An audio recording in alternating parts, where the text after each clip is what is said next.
Bueno, mi nombre es Ángel Escalante Carpio, yo soy abogado por la Escuela Libre de Derecho, soy también contador por la Escuela Bancaria y Comercial, soy maestro en Derecho Fiscal por la Universidad Panamericana, me especializo en temas de compliance, de prevención del lavado de dinero y en temas fiscales, tanto nacionales como internacionales.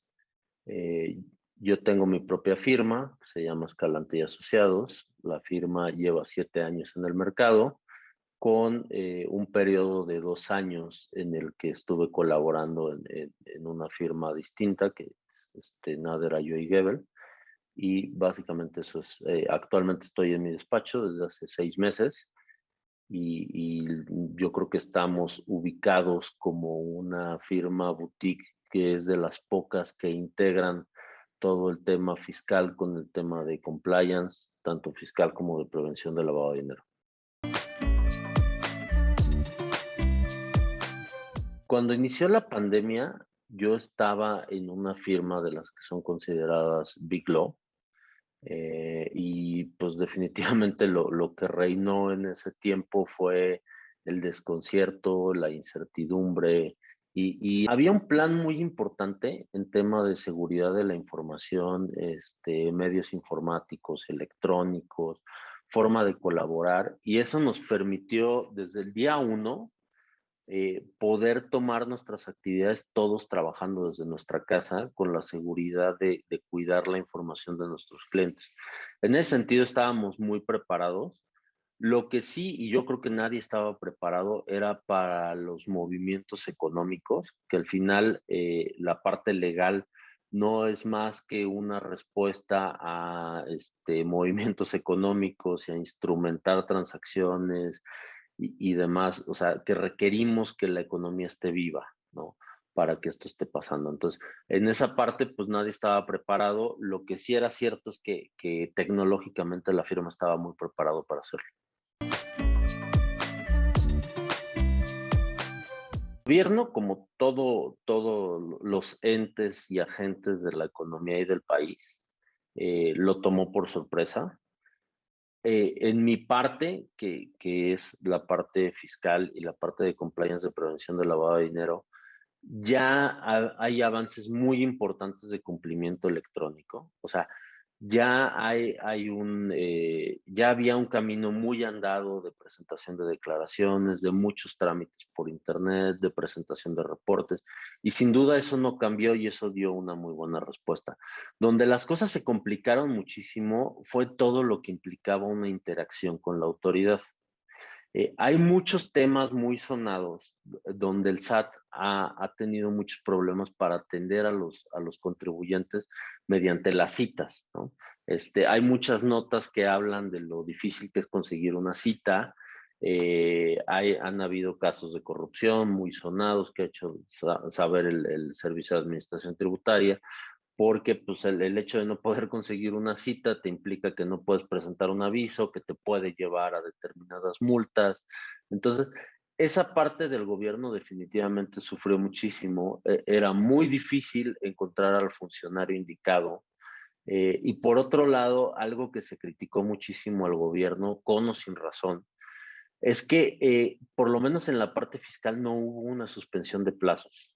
Entonces hubo muchos, o sea, tanto las declaraciones se tuvieron que presentar en el mismo momento, o sea, no hubo un diferimiento de los plazos, no hubo un diferimiento de la forma de cumplir las obligaciones, pero también hubo procedimientos de verificación que siguieron en pandemia. Entonces tenemos nosotros casos de clientes donde hay notificaciones hechas en pandemia cuando por órdenes de Secretaría de Trabajo y del gobierno no se podía ir a las oficinas. Entonces, apenas estamos viendo qué van a resolver los tribunales respecto de esas cosas que nos pasaron.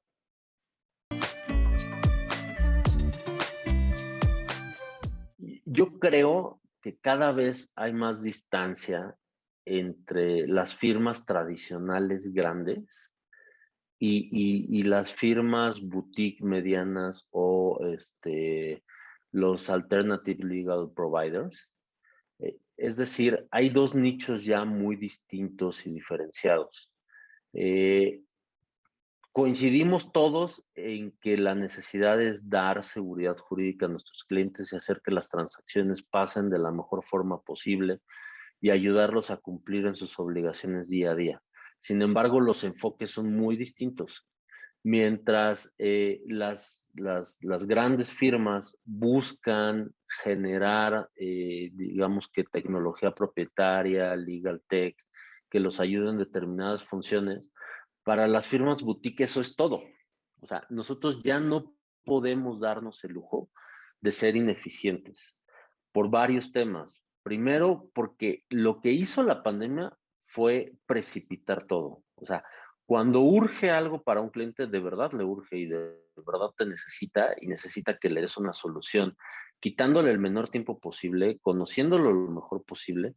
Y la forma de hacer eso únicamente es mediante la colaboración por medios digitales. O sea, desde editar en tiempo real un documento con seguridad en línea, desde tener los medios de comunicación indicados que den seguridad sobre la privacidad de las comunicaciones, hasta tener elementos que nos aseguren que todos los trabajos repetitivos, número uno, no los vamos a hacer nosotros directamente y vamos a eliminar el error humano mediante el uso de otras plataformas. Entonces, sin duda, es un tema clave y es un tema fundamental saber utilizar la tecnología, sobre todo para despachos como nosotros. El tema del legal tech es algo, o sea, las tecnologías y la tecnología en el ámbito legal y la tecnología en nuestra vida siempre ha existido, pero no, esto fue solo un acelerador de los procesos desde mi punto de vista. Entonces, el abogado tradicionalmente es renuente a las nuevas tecnologías por temas de falta de seguridad jurídica.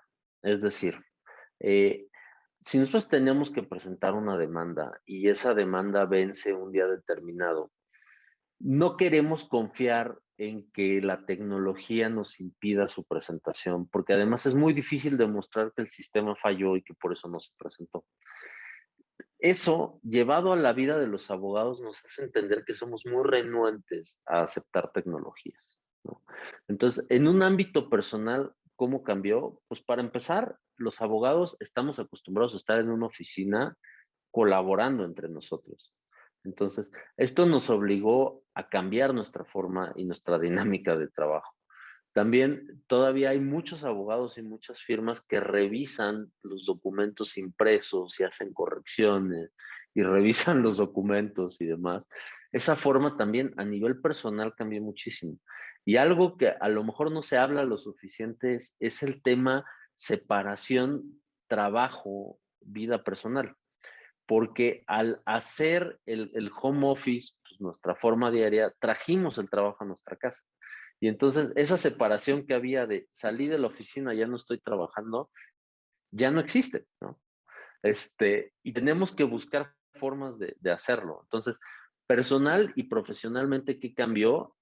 Yo hice cosas maravillosas, o sea, tomé cursos que no había podido tomar porque eran en el extranjero, y que antes no existía tanta posibilidad de tomar cursos a distancia. Reduje mis tiempos de trabajo, pude estar más con mi familia, pero también por otros lados hubo muchísimos retos, o sea, como de hacer una colaboración efectiva entre los miembros del propio equipo, buscar las formas de hacerlo, buscar tener seguridad en los medios que utilizamos. Y digamos que esos fueron los cambios a nivel personal y nivel profesional que vimos derivado de la pandemia. Sí, a mí definitivamente me apasiona el ámbito de los despachos, boutique, de los alternative legal providers, porque estamos revolucionando el medio y podemos hacerlo a una velocidad muy distinta a la que lo hacen las firmas grandes. Entonces, yo lo quiero ver y sé que esta es una frase muy trillada de que una crisis es igual a oportunidad, pero lo cierto es que así es. O sea, esta crisis nos ha acercado mucho más a los clientes que ya éramos cercanos. Entonces, ¿qué estamos haciendo? Acciones concretas. Conoce a tu cliente, sé cercano a tu cliente. ¿Y eso qué le permite a tu cliente? Reducir el tiempo que le toma explicarte el problema que él está viviendo. Porque tú entiendes lo que hace y entiendes cómo esto impacta sus operaciones, y entonces estás utilizando de mejor forma su tiempo, estás siendo más eficiente con su tiempo y estás mejorando también el tiempo de respuesta, y estás mejorando lo que tú le cobras por el servicio. O sea, esa eficiencia se traduce en una reducción de costos. Y no en el sentido de que cobremos a lo mejor hora hombre más barato, sino que somos realmente más eficientes. O sea, tomamos menos tiempo que los demás porque los conocemos. Segundo, integrar la tecnología como parte de nuestra vida. O sea, eh, utilizar todo por medios tecnológicos. Integrarnos y adoptar las tecnologías de nuestros clientes, generar medios de comunicación que nos hagan estar cercanos con ellos y evitar, por ejemplo, te voy a dar un ejemplo de cómo hemos adaptado la tecnología. Ahora, nosotros para instrumentar una reunión utilizamos una aplicación donde el cliente escoge la hora en que nos necesita hablar, y eso nos evita cruzar tres o cuatro llamadas, correos o llamadas, en lo que nos estamos poniendo de acuerdo para hacer una reunión, ¿no? Esto es mucho más sencillo. Tratamos de ahorrar idas y vueltas de correos con los clientes, editando documentos que les llegan directamente, ¿no? Todo esto se traduce en eficiencias, eficiencias y eficiencias, que es el área donde creo que tenemos la mayor oportunidad y creo que las estamos explotando. Otro ejemplo es, nosotros desarrollamos un software para prevención de lavado de dinero en actividades vulnerables. Y es el único software que es un sistema automatizado que conocemos, porque seguramente si alguien tiene uno interno, pues no lo ha hecho del conocimiento de lo demás.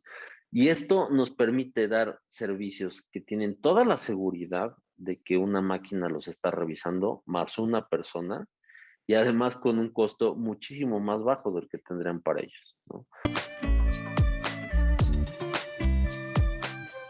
The sky is the limit for, para este ALSP. Estamos empezando a ver su posibilidad, y creo que cada vez se abre más una brecha entre firmas tradicionales y estos proveedores alternativos de soluciones jurídicas. Y lo que me da cada vez más gusto es ver que los clientes grandes entienden que hay dos alternativas. Y antes, por seguridad, no se tomaban esta posibilidad de ir a un proveedor alternativo, y tenían, por el tipo de tema, porque es un tema legal, tradicional, regulatorio, de cumplimiento, no se daban la posibilidad de buscar a estos proveedores alternativos. Buscaban siempre a la firma tradicional, y cada vez esta idea se está enterrando más. Y cada vez, yo tengo clientes tecnológicos que me dicen, yo ya no voy a tener una junta con un despacho que me pida adaptarme a los sistemas de su firma. Y entonces, si tú tienes un despacho grande y tradicional, te va a decir, yo solo puedo comunicarme utilizando este sistema y no puedo utilizar su sistema porque va contra mis reglas de informática, va contra mis reglas de seguridad de la información. Entonces, claramente hay dos nichos, claramente van a seguir existiendo los dos nichos con sus pros y contras, pero sí creo que estos proveedores alternativos, estas soluciones distintas, están revolucionando el mercado y van a hacer que los tradicionales tengan que mejorar en muchas cosas, ¿no? Estamos retando lo que están haciendo, estamos haciéndolo muchas veces mejor, estamos siendo más flexibles, y lo más importante, tradicionalmente el cliente se adaptaba a la firma. Hoy creo que todos estos servicios alternativos nos están demostrando que nosotros, como abogados, tenemos que llevarle la solución a nuestros clientes de la forma que ellos la necesitan.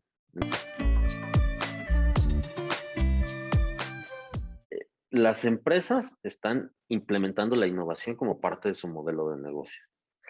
Esa innovación está llevando a que sus áreas legales también sean innovadoras, porque ven modelos de negocio innovadores y porque necesitan plantear las cosas diferente a como existía. O sea, hoy el memorándum o la opinión legal de 20 hojas con citas de jurisprudencia y demás, ya no responde a lo que necesita nuestro cliente.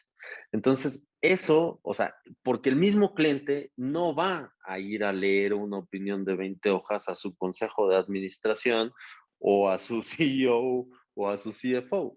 Entonces, ellos nos están obligando a ser ejecutivos, a utilizar tecnología y a evolucionar. Entonces, creo que lo tienes muy claro. Los que están generando el cambio en el área legal somos los despachos, pero en la mayor medida son los propios GCs que nos están diciendo, hoy necesito hacer esto y necesito que tú me ayudes a hacerlo de esta forma. Y solo en la medida que tú puedas realizarlo, eres un aliado estratégico para mí o no lo eres.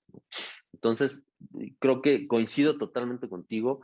Ese cambio, uno de los mayores impulsores de ese cambio son los directores jurídicos.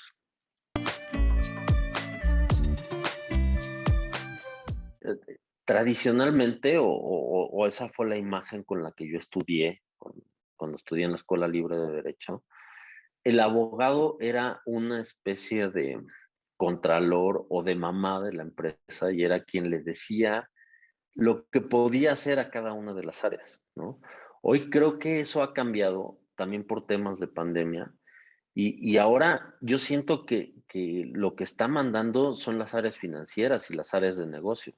Y nosotros como abogados, si no entendemos que somos facilitadores de negocio, si no entendemos que nuestro papel es de mitigación y de manejo de riesgos, difícilmente se pueden eliminar totalmente.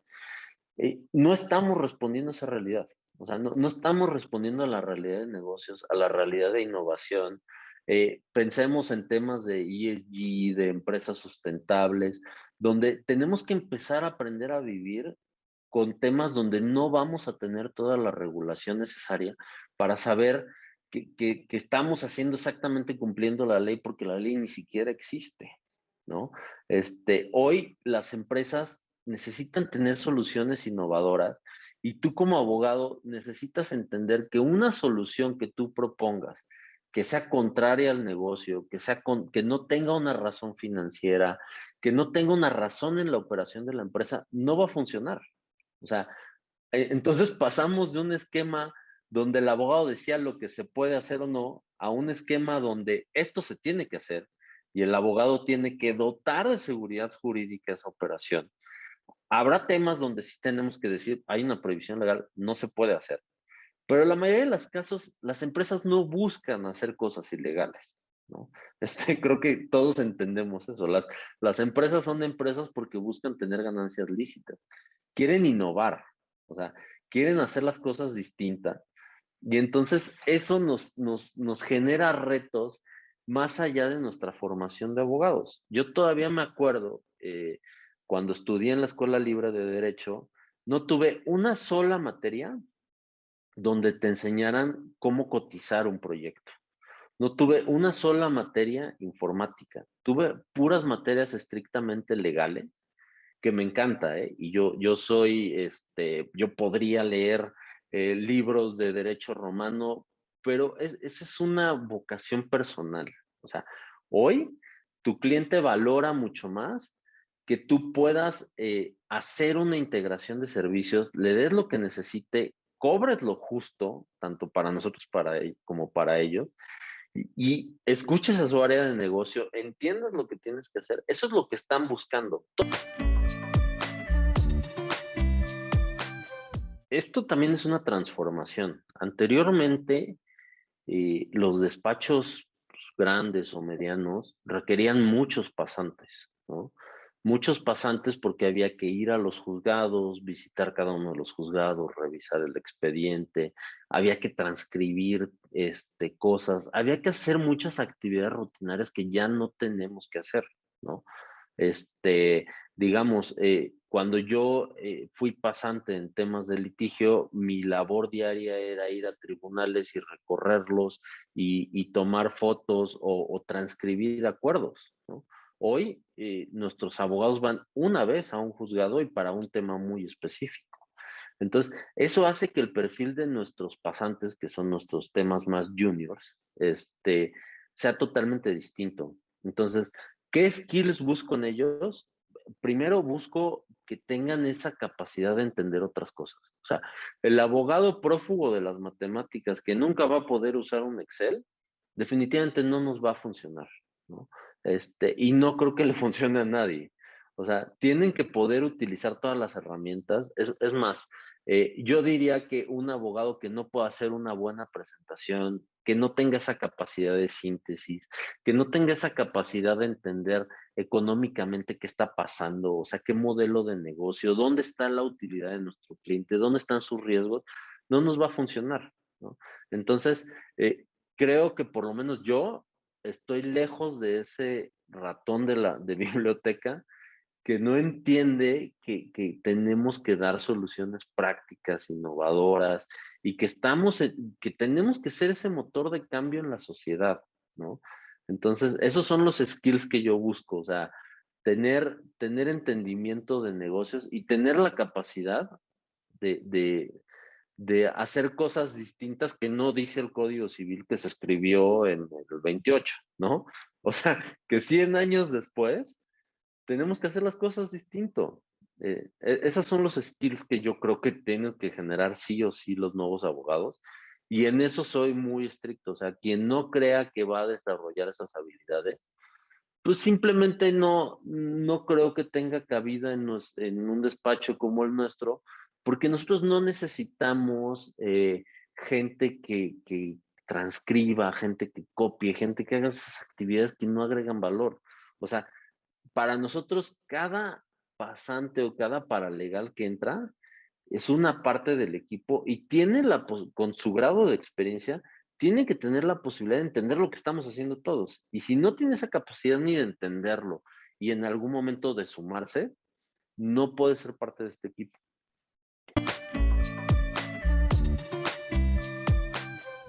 Desde un punto de vista de despacho grande, donde he sido asociado y socio, eh, hay despachos que todavía a esta fecha tienen socios que son los que les decimos socios de escritorio, ¿no? O sea, donde hay un rainmaker o un socio que genera gran cantidad de negocio y tienes otro socio que es el ultra especialista, que es el ratón de biblioteca, ¿no?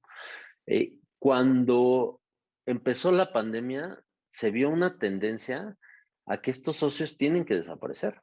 O sea, no puedes tener un socio que no genere su propio negocio. ¿Por qué? Porque siempre vas a tener un socio que depende de alguien más para la originación. Entonces, se han hecho mecanismos donde castigues, o sea, donde premies más la originación, o sea, quien que tenga derecho a tener un mayor porcentaje del cobro, quien trajo al cliente que quien lo trabaja. Pero lo cierto es que esto no es suficiente.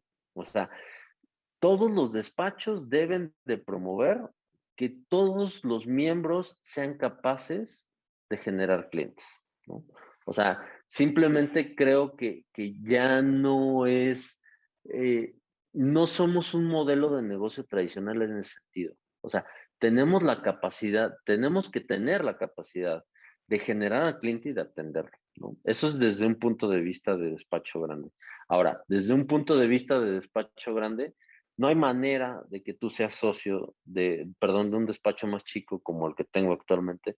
No hay manera de que tú seas socio de un despacho chico si no tienes capacidad de generar clientes. O sea, un abogado que no sabe vender, pues definitivamente no tiene cabida en un despacho boutique. A lo mejor tuvo cabida en un despacho grande o en un despacho mediano y cada vez menos, ¿no?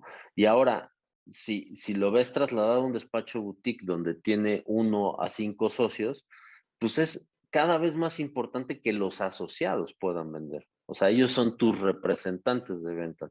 Ellos son los que van a los eventos. Ellos son los que está viendo el tipo de despacho que tú eres. Entonces, un abogado que no sabe vender difícilmente va a tener cabida en el futuro. Y también si lo traduces en un abogado de empresa, pues los abogados de empresa tienen clientes internos, ¿no? Y tienen que saber vender o sea, vender la solución que están proponiendo, si lo van a llevar ellos internamente, si van a colaborar con una firma, o sea, todo eso ya nos exige capacidades de negociación, capacidades de venta, que antes no eran necesarias.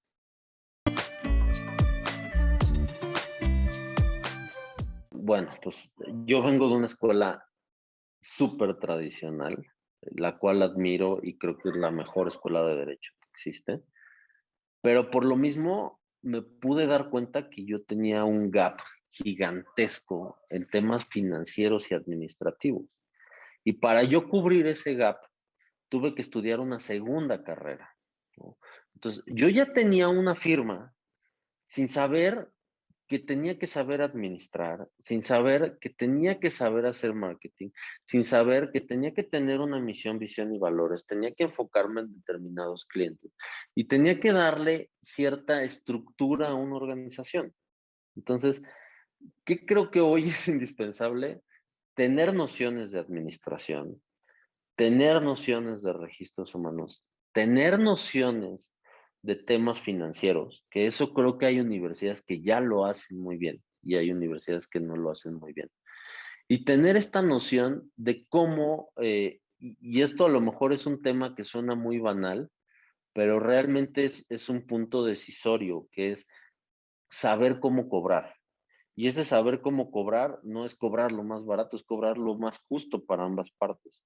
Y eso te lleva a que tú sepas cuánto trabajo vas a invertir en algo.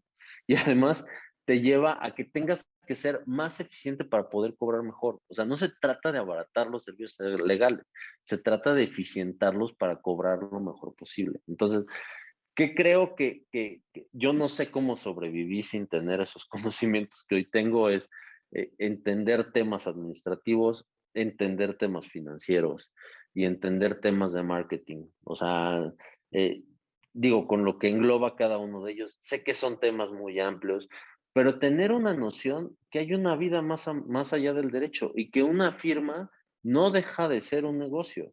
Y es un negocio mucho menos sofisticado que muchos otros negocios de nuestros clientes. Entonces, el ser eficientes, el saber administrar, el saber que hay recursos limitados, que tiene que priorizarse, que tiene que saberse a dónde destinarlo, todo ese tipo de cosas, son los que nos hace ser exitosos como personas, como miembros o sea, entender cuando otras áreas tienen estas necesidades. Entonces, yo creo que la educación legal, que ya no incluye estos temas, pues, o sea, si no lo encuentras ahí, lo vas a tener que encontrar en otro lado. Pero vivir sin esos skills, pues es muy complicado en este mundo, ¿no?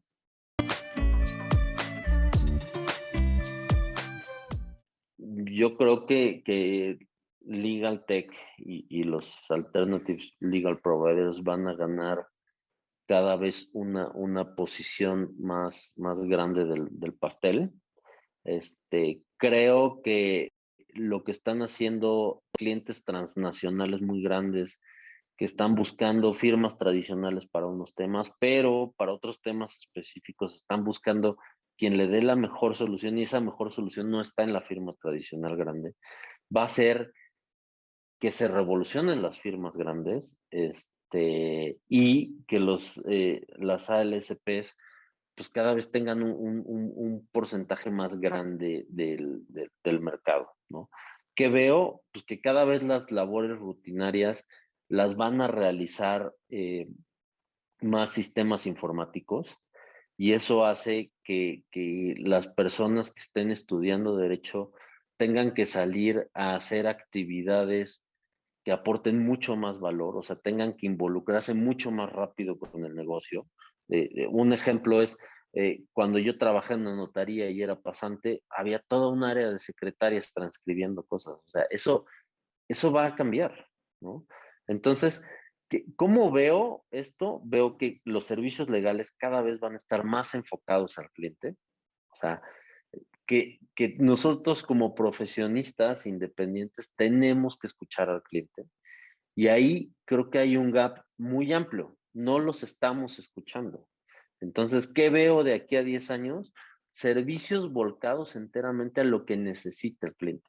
Soluciones distintas para lo que necesita el cliente.